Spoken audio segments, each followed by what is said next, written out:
cần phố lâu thấy mà sẽ hi đón về ít ra hậu sai mà sẽ hi ra la suri lang lên chuyện tu ca ít ta ngày luôn lại về Thinlung athlir zawk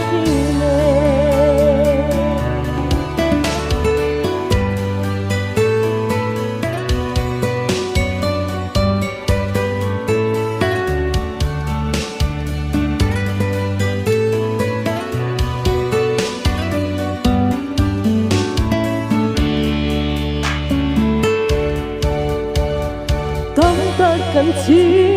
Thêm thế cần sen lệ chi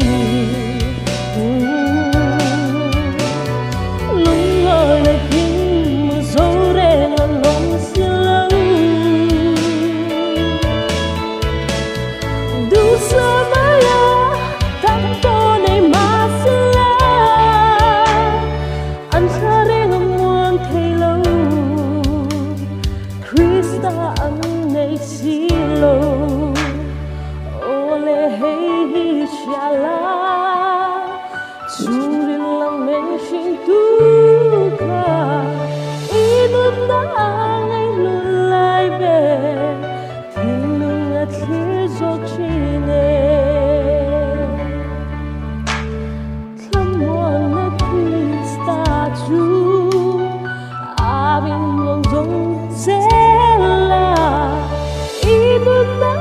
ngay luôn lại về Thinlung khang lan thế Thinlung